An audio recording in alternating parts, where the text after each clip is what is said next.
அனைவருக்கும்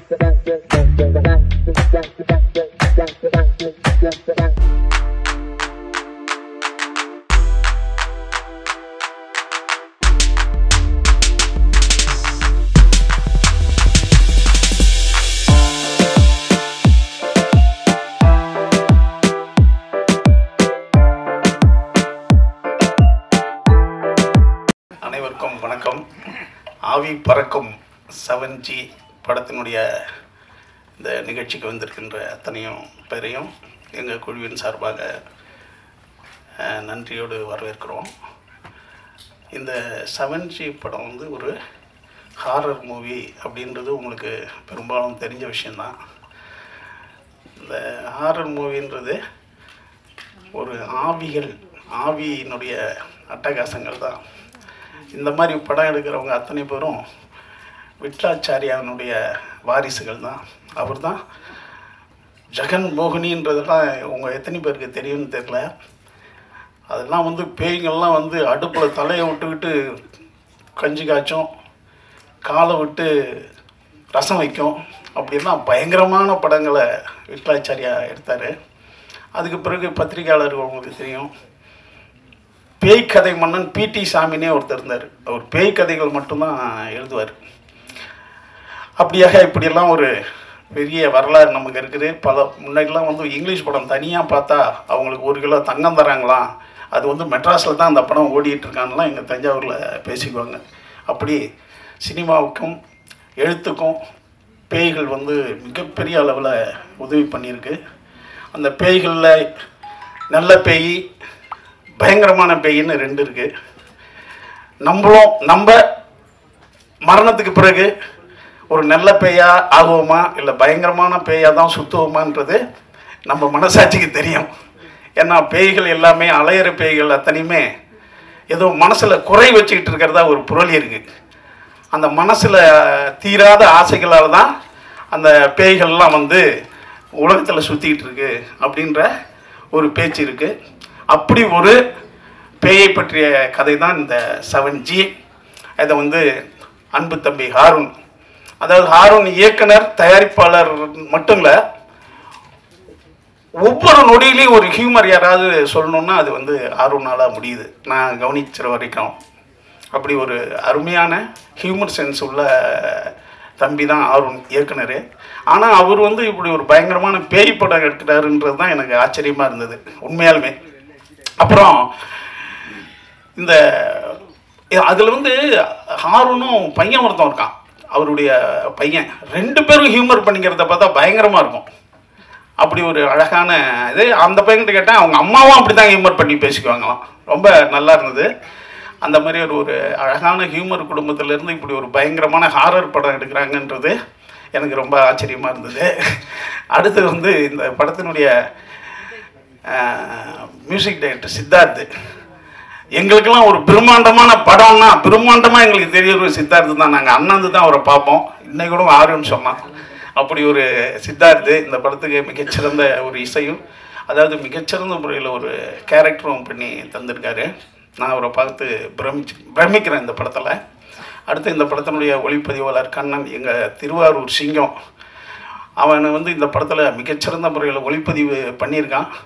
அவன் பொண்ணு பார்த்துக்கிட்டு இருக்கான். அதனால் நீங்கள் அவசியம் நம்பி அந்த பையனுக்கு ஒரு பொண்ணை பார்த்து, டேய் தம்பி யாராடே ஏந்திராடே எங்களா இருக்கான், அவனுக்கு அவசியம் பொண்ணு ஏதாவது பாருங்கள். ஏன்னா ரொம்ப நாளாக நானும் பல பேர்கிட்ட சொல்லி பார்க்குறேன்ப்பா.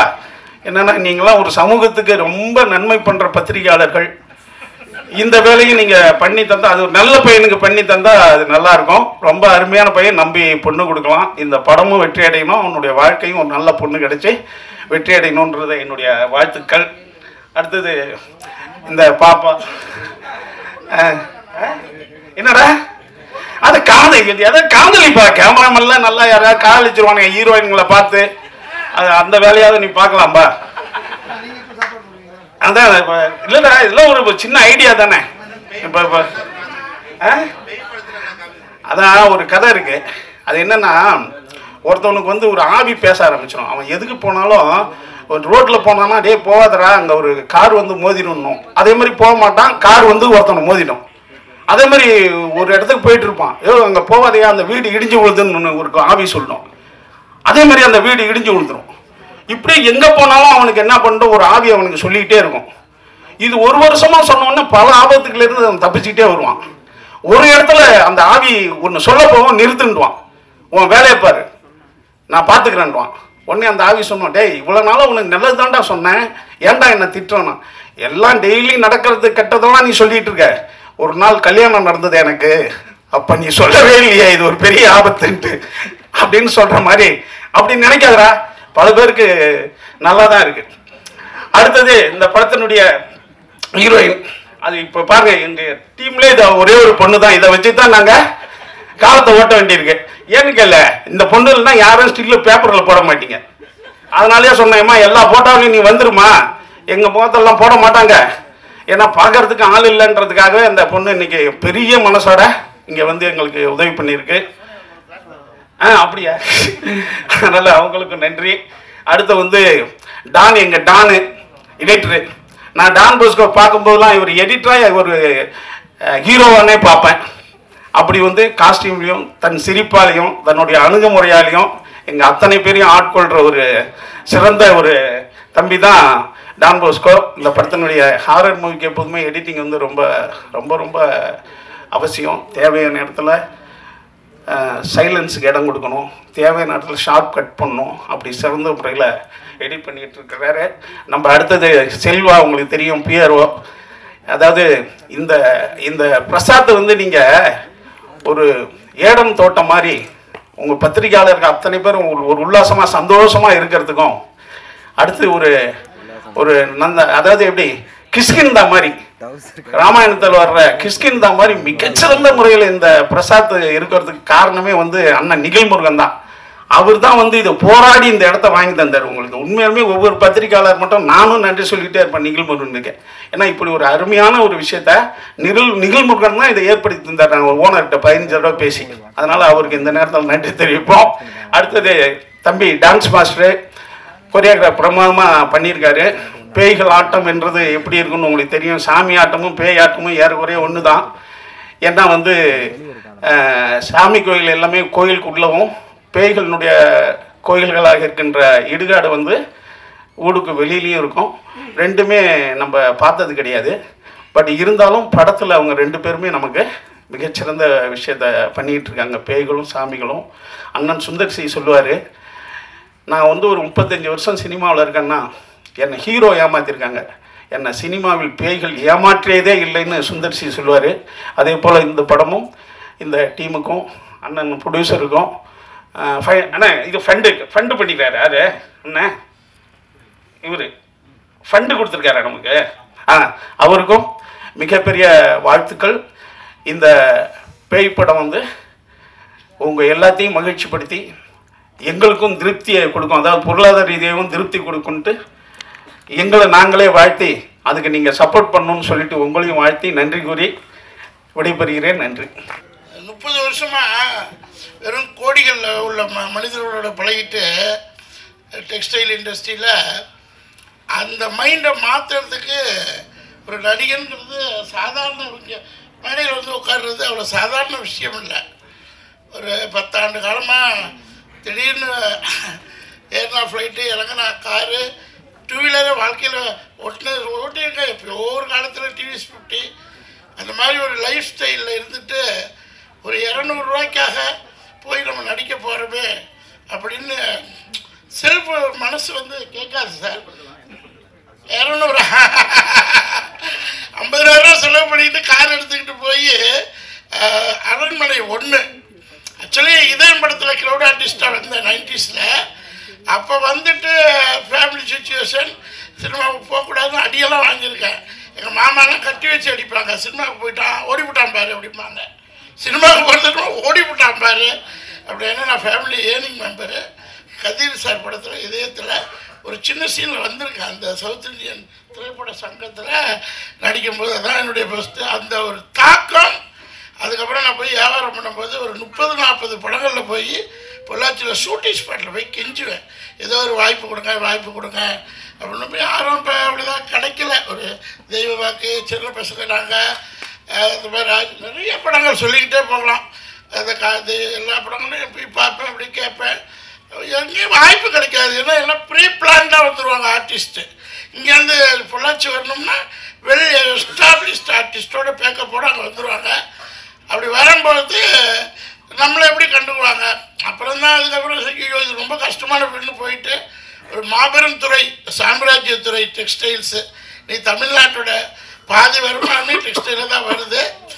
அவங்க துறையை விட்டுட்டு அடுத்து நம்ம போய் சினிமாவில் குரோர்ஸ் அண்ட் குரோர்ஸ் சம்பாதிக்கணுங்கிற மாபெரும் எண்ணத்தோட, அதாவது 200 வாங்கும்போதே நினைப்பேன், என்னைக்கு நம்ம 10 கோடி 20 கோடி வாங்குவோம், எப்பன்னு லண்டன் இருக்குன்னு கிட்டத்தட்ட 70-80 படங்கள் ரிலீஸ் ஆகிடுச்சு.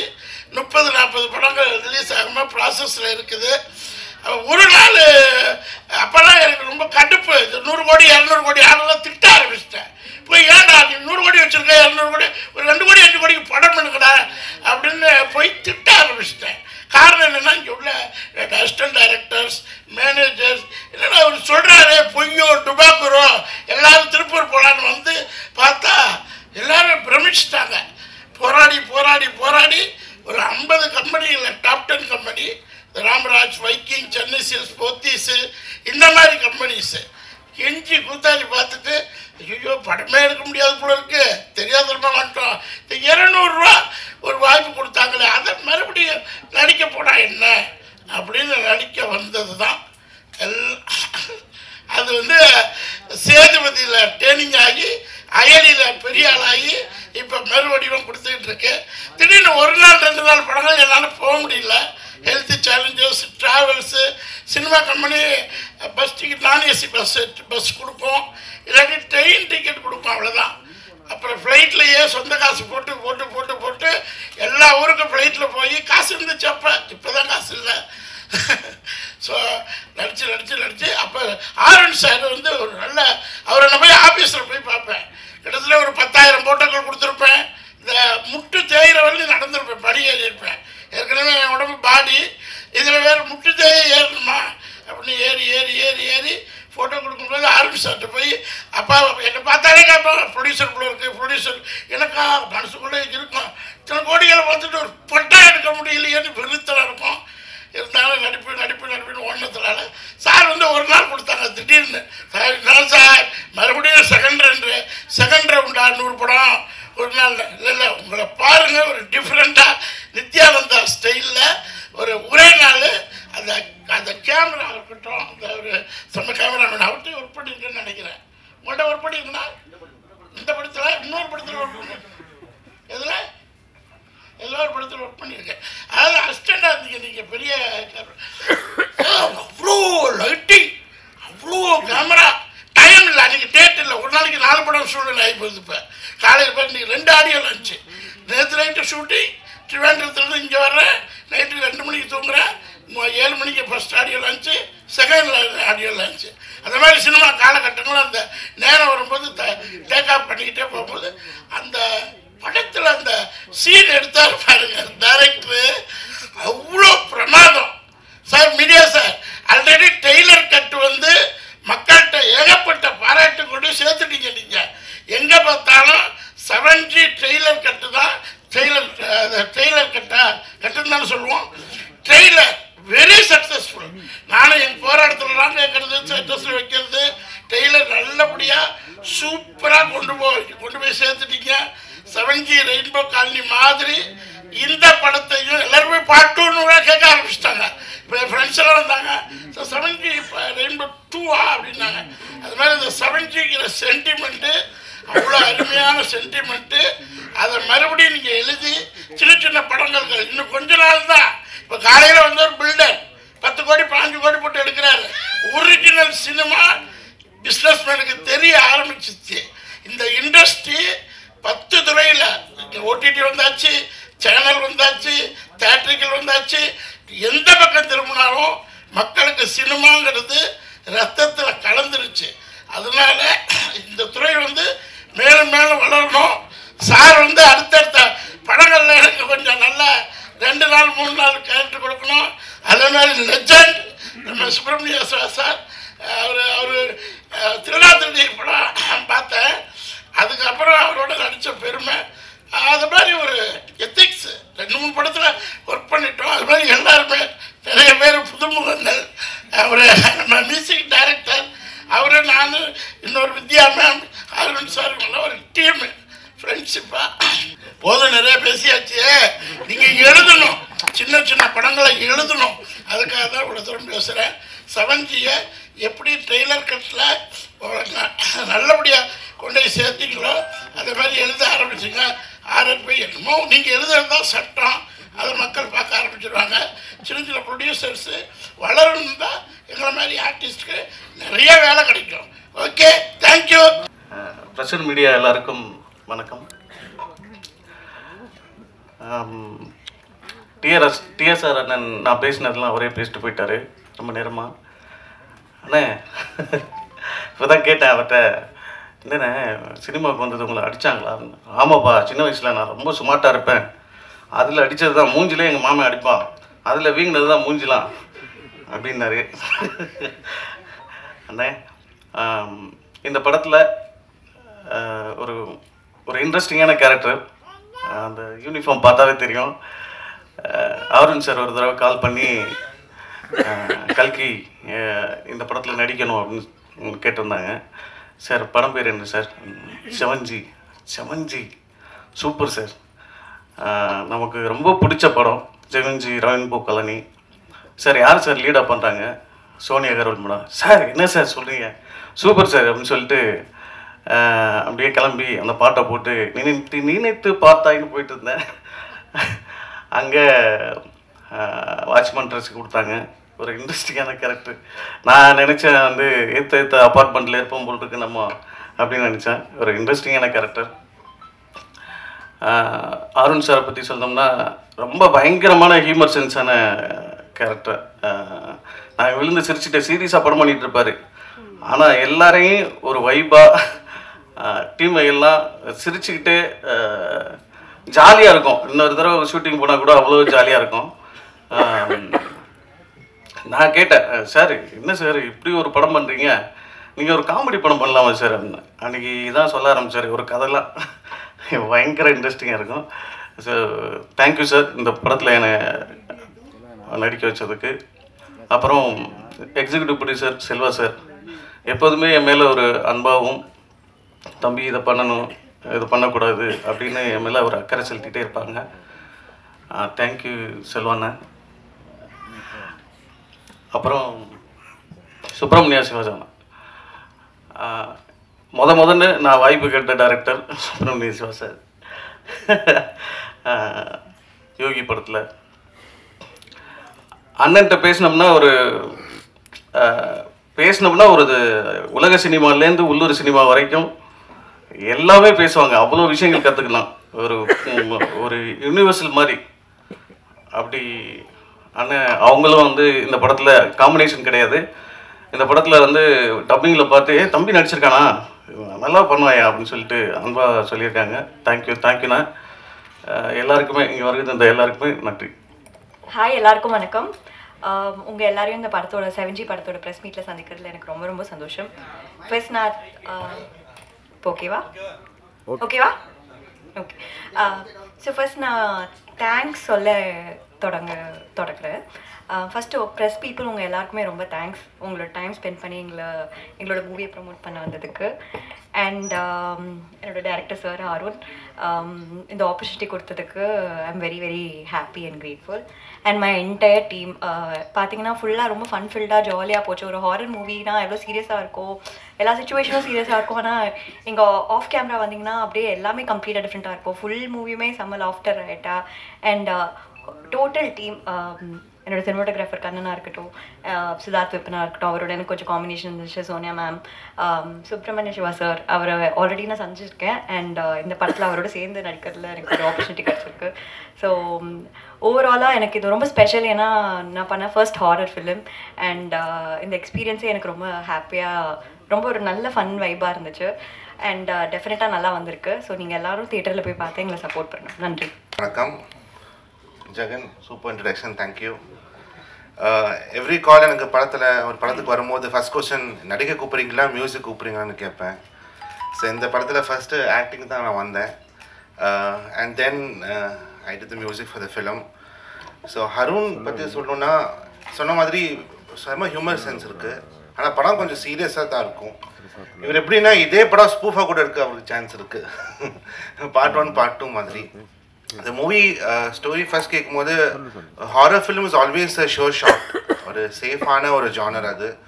அந்த பட் ஹருண் இந்த படத்தில் ஒரு டிஃப்ரெண்ட் ட்விஸ்ட் கொடுத்து he has portrayed it. So அது ரொம்ப இன்ட்ரெஸ்டிங்காக இருந்தது. இன்டர்வெல் ரொம்ப கூஸ் பம்ப்ஸ் மூடாக இருக்கும் அது. And this is my second movie horror film. So first படம் காமெடி ஹாரர் படம் பண்ணேன், ஹலோ நான் போய் பேசுகிறேன், அது முடிஞ்சு இது. So it was very interesting to work in this film and to work with Harun. ஏன்னா lot of ideas he gives, lot of different tones எப்படி யூஸ் பண்ணலாம், lot of research பண்ணிட்டு நம்ம we went for the film. ஸ்பாட்லேயே நம்ம உட்காரும்போது action சொல்லும்போது தான் ஹாரராக இருக்கும், இல்லைன்னா ரொம்ப ஃபன்னாக இருக்கும். the whole team ஒரு ஃபேமிலியாக நம்ம ஒர்க் பண்ணோம். அண்ட் அப்பப்போ சார் வீட்டிலேருந்து பிரியாணி எல்லாம் வரும். So those will be fun days. So I hope நீங்கள் எல்லாம் படம் பார்க்கும்போது you will all enjoy the film because Sonia Agarwal ma'am ஒரு சூப்பர் ரோல் பண்ணியிருக்காங்க. Smriti is also done a wonderful role. And Sonia Agarwal ma'am கிட்ட ஒர்க் பண்ணும்போது நிறையா I asked a lot of questions to her, and every version she's acted in the film. So how was it to work with this person, that person, and all that? And before action, சொல்றதுக்கு முன்னாடி she'll be one person. As soon as they say action, she turns into a totally different person. The character மாறுறாங்க. And I had a few scenes with her. So it was she was very helpful in those scenes. You know, normally I do a lot of humor in films. In the tadi konjam ஒரு சீரியஸான role பண்ணியிருக்கேன். So it was interesting to act with her. அவங்க நிறைய suggestions கொடுத்தாங்க. And overall the whole packaging lala வந்திருக்கு. the editing, the choreography, the camera work எல்லாமே final out பார்க்கும்போது ரொம்ப இன்ட்ரெஸ்டிங்காக வந்திருக்கு. So thank you all for this wonderful film. And Harun கூட உட்காரும்போது ஒரு ஸ்கிரிப்டுக்கு வரும்போதே அந்த ஸ்பாட்ல he'll start discussing his next movies. So I think ஒரு படமே ஒரு 1 டேல முடிச்சிருவார் ஒரு scripting session. So already I think 3-4 scripts is lined up for him. So all the best to the team. And நீங்கள்லாம் படம் பாருங்கள். I hope you all get scared as much as we did. Thank you very much.